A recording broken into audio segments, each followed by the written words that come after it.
அதுக்கு வந்து நல்லா ஒரு 1/2 அன் ஹவர் வந்து லெமனும் உப்பும் சிக்கனில் சேர்த்து நல்லா ஊற வச்சுட்டேன், நல்லா சாஃப்ட் ஆகிறதுக்கு.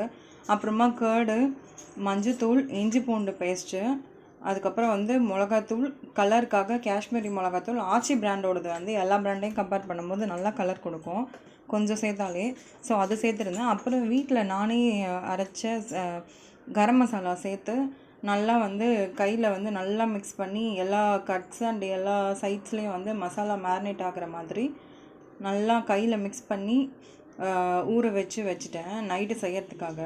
நான் இது செஞ்சு பார்த்துட்டு எப்படி இருந்துச்சு அப்படின்னு சொல்லிட்டு நான் வந்து வீடியோவில் போடுறேன். இது ஆல்ரெடி நான் நிறைய வாட்டி செஞ்சுருக்கேன். டேஸ்ட் வந்து சூப்பராக இருக்கும். அது ஏர் ஃப்ரையரில் ரெடி ஆகும்போது வீடே பயங்கரமாக அந்த வாசனை அடிக்கும். கடாயிலையும் நான் செஞ்சு பார்த்துருக்கேன். ஆனால் கடாயை விட ஏர் ஃப்ரையரில் செய்கிறது வந்து இன்னுமே வந்து நல்லா இருக்க மாதிரி எனக்கு வந்து தோணும். ஸோ இன்றைக்கி நான் வந்து ஏர் ஃப்ரையரில் தான் வந்து செய்ய போகிறேன். நீங்கள் இதே மாதிரி கடாயில் கூட நீங்கள் வந்து ரெடி பண்ணலாம். ஆனால் ரொம்ப டைம் எடுக்கும் கம்பேர் பண்ணும்போது. ஏர் ஃப்ரையரில் நம்ம செய்யும் போது ஒரு சைடும் வந்து 20 மினிட்ஸ் வச்சு நல்லா குக் பண்ணி எடுக்கணும். மேலே வந்து ஆயில் வந்து ப்ரஷ் பண்ணிவிட்டு நல்லா குக் பண்ணி எடுக்கணும். நான் ஈவினிங் வந்து செஞ்சுட்டு நான் வந்து அதுவும் டீட்டெயில்டாக வந்து வீடியோ போடுறேன்.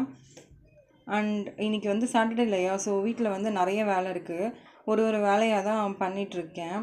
இதை வந்து மேரினேட் பண்ணிவிட்டு அடுத்தது வந்து மீதி வீட்டு வேலை எல்லாமே போய் பார்க்கணும். லஞ்சுக்கு ரெடி பண்ணணும். பசங்களுக்கு வந்து பிரேக்ஃபாஸ்ட் கொடுத்துட்டு நானும் பிரேக்ஃபாஸ்ட் சாப்பிட்டுட்டு அதுக்கப்புறம் தான் இதெல்லாம் வந்து ரெடி பண்ண ஆரம்பித்தேன். இது முடிச்சுட்டு இதை வந்து ஃப்ரிட்ஜில் வந்து நல்லா மேரினேட் பண்ண விட்டுடுங்க. இதை வந்து மினிமம் நம்ம வந்து ஒரு 1 hour 1.5 hours மேரினேட் பண்ணால் சூப்பராக இருக்கும் டேஸ்ட்டு. ஆனால் நான் இன்றைக்கி வந்து ஒரு 11 o'clock கூட ஆகலை, இன்னும் 10:30 தான் ஆகுது. ஸோ நான் இதை வந்து இன்றைக்கி ஃபுல்லாக நைட்டு ஒரு 8 o'clock தான் நான் செய்ய ஆரம்பிப்பேன். ஸோ அது வரைக்கும் இது மேரினேஷனில் தான் இருக்க போகுது. டேஸ்ட் வந்து பயங்கர ரிச்சாக இருக்கும் மேரினேட் ஆக. நம்ம முன்னாடி நாள் நைட்டு கூட இதை மேரினேட் பண்ணிவிட்டு நெக்ஸ்ட் டே கூட செய்யலாம், ஒன்றும் ஆகாது. ஆனால் ஃப்ரிட்ஜில் ஸ்டோர் பண்ணி வைக்கணும், வெளியே வச்சிடக்கூடாது.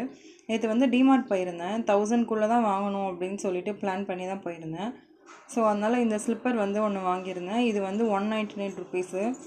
எனக்கு வந்து ரொம்ப பிடிச்சிருந்தது. ரேட்டுமே ரொம்ப அஃபோர்டபுளாக இருக்க மாதிரி தோணுச்சு. ஸோ இது ஒன்று வாங்கியிருந்தேன். அப்புறம் பெரிய பையனுக்கு வந்து இந்த ஸ்லிப்பர் ஒன்று வாங்கியிருந்தேன். பசங்களுக்கு வீட்டுக்கு போட எத்தனை ஸ்லிப்பர்ஸ் எடுத்தாலும் வந்து ரொம்ப அழுக்காக்கிடுறாங்க. என்ன பண்ணுறது, திருப்பி வாங்குற மாதிரி தான் இருக்குது. அப்புறம் சின்னவருக்கு வந்து இது ஒன்று வாங்கியிருந்தேன். இது ரெண்டுமே வந்து 200 நினைக்கிறேன். அப்புறம் எனக்காக இந்த டாப் ஒன்று வாங்கியிருந்தேன். இது வந்து 350 rupees. அப்புறம் இந்த கண்டெய்னர் ஒன்று வாங்கியிருந்தேன். ஏலக்காய் தூள் வந்து வீட்டில் நம்ம அரைச்சி ஸ்டோர் பண்ணுவோம் இல்லையா, அது ரொம்ப கம்மி குவான்டிட்டியில் தான் நம்ம அரைப்போம். ஸோ அதுக்கேற்ற மாதிரி அதை ஸ்டோர் பண்ணுறதுக்காக இது ஒன்று பார்த்தேன். ஸ்பூனோட ரொம்ப க்யூட்டாக இருந்தது. ப்ரைஸுமே ரொம்ப அஃபோர்டபுளாக 39 rupees தான்